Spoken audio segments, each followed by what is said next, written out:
Halo, saat ini kita akan melihat aksi nyata penerapan modul 1.1. Yang pertama, perasaan selama melakukan perubahan di kelas. Perasaan yang pertama tentunya senang karena lebih membuat peserta didik siap dalam belajar sehingga tercipta atmosfer yang menyenangkan. Yang kedua, saya tidak merasa lelah karena peserta didik lebih aktif dan mau berkolaborasi. Yang ketiga, bisa melihat kekurangan dan kelebihan saya melalui refleksi yang dilakukan.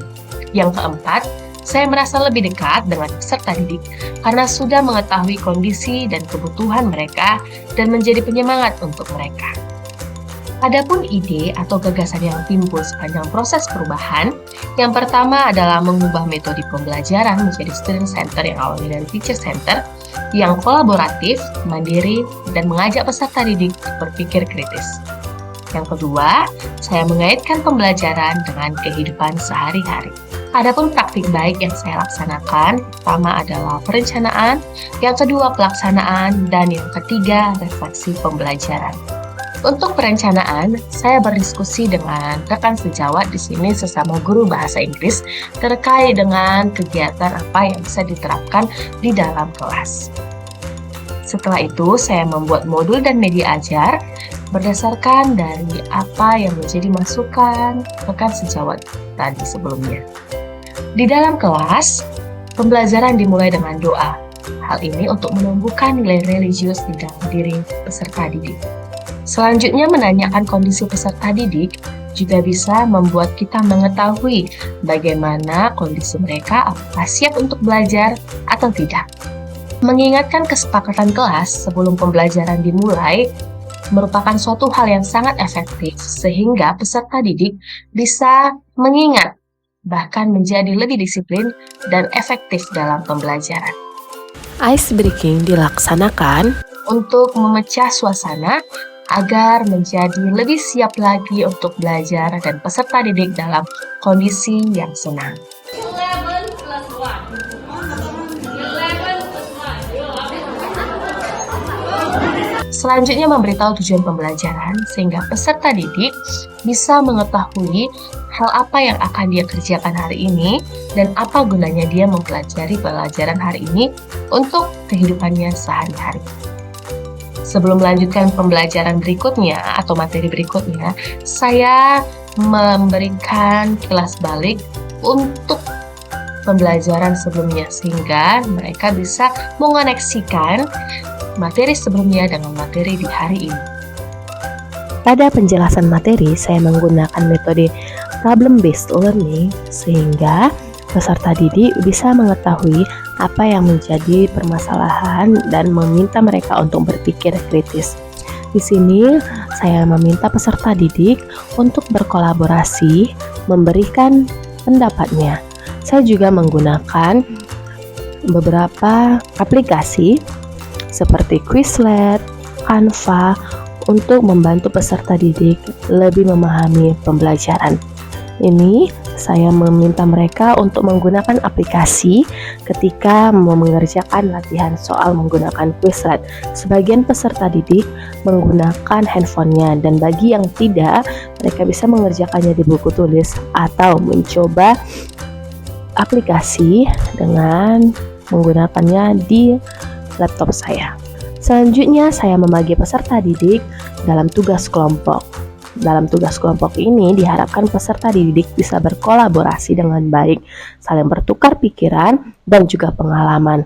Saya juga menuntun mereka dalam mengerjakan tugas kelompoknya.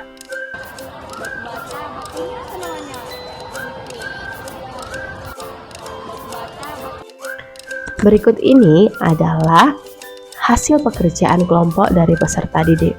Peserta didik sebenarnya bisa membuat tugasnya di buku tulis, melalui video, ataupun menggunakan Canva.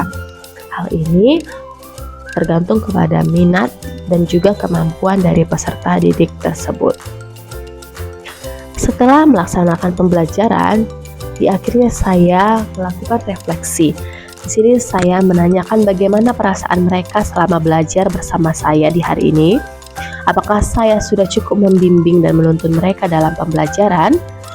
Lalu, apakah Saya sudah mengikuti perkembangan zaman ketika mengajar mereka. Lalu saya juga bertanya apakah saya mengajar sesuai dengan apa yang mereka butuhkan, atau pelajaran bahasa Inggris ini apakah mereka gunakan dan terkait dengan kehidupan mereka sehari-hari. Setelah melaksanakan pembelajaran sesuai dengan pemikiran Ki Hajar Dewantara, ada tantangan yang saya hadapi, yaitu masih ada beberapa murid yang tidak mau berkolaborasi dengan temannya. Hal ini mungkin dikarenakan peserta didik tidak mau atau masih malu-malu dalam bekerja sama. Sehingga solusi yang saya ambil pada saat itu adalah berkomunikasi secara personal untuk menumbuhkan kesadaran akan pentingnya pembelajaran yang kolaboratif.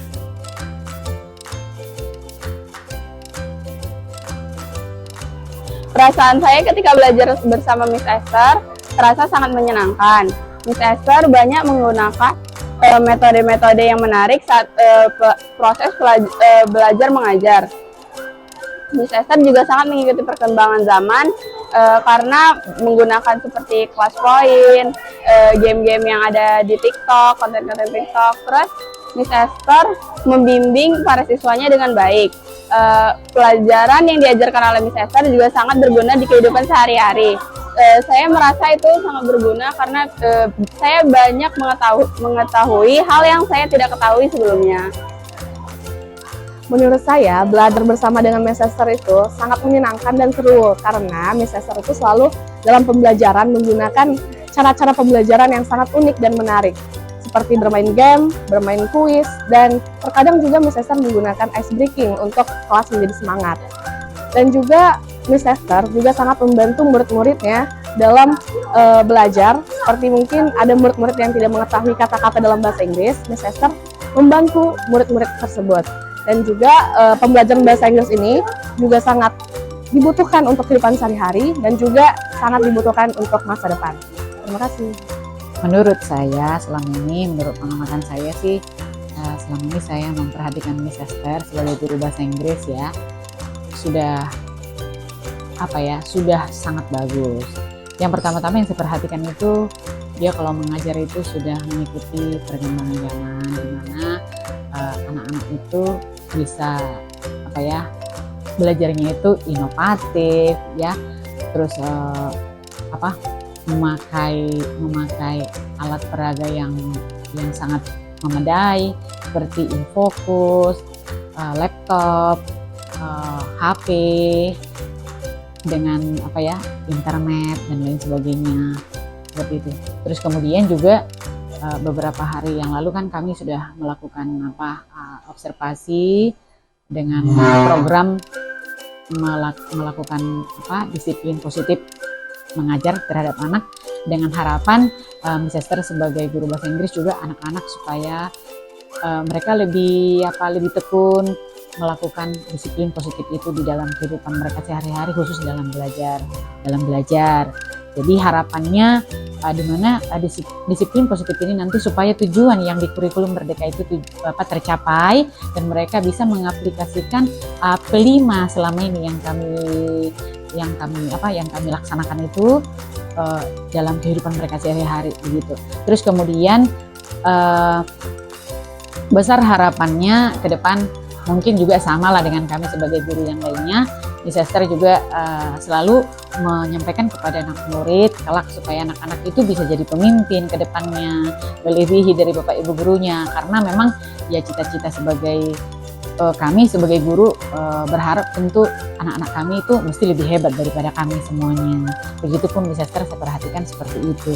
Dia selalu menuntun anak-anak menjadi orang yang luar biasa, terus membangkitkan semangat anak-anak, bisa juga menjadi inspirasi bagi anak-anak bagaimana anak itu supaya lebih semangat lagi belajarnya, khususnya dalam bahasa Inggris. Apalagi ke depan kan pasti zaman semakin berkembang. Bagaimana kalau kita tidak menuntun anak itu dengan baik, pasti ya anak-anak pasti jadi mundur ya. Jadi saya perhatikan selama ini Miss Esther sudah yang terbaik, sudah melakukan yang terbaik buat anak-anak, dan anak-anak juga kalau belajar Miss Esther saya lihat itu semangat dan pengen lagi waktunya lebih panjang gitu. Itu yang saya perhatikan. Saya salut buat Miss Esther. Semangat Miss Esther. dalam pembelajaran Miss Esther sudah, menurut saya sudah mengaitkan materi dengan kehidupan sehari-hari.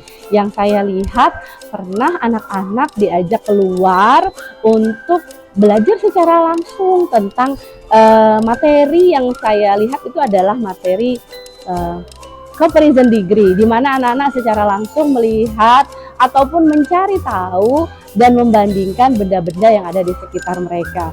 Kemudian dan di dalam kelas juga Miss Esther sudah mampu memimpin kelasnya dengan baik, mengajak anak-anak untuk bergabung dan belajar bersama. Artinya menurut saya itu sudah bisa memimpin kelas itu dengan baik dan menyelesaikan materinya dengan baik. Demikian aksi nyata dari modul 1.1 saya. Terima kasih.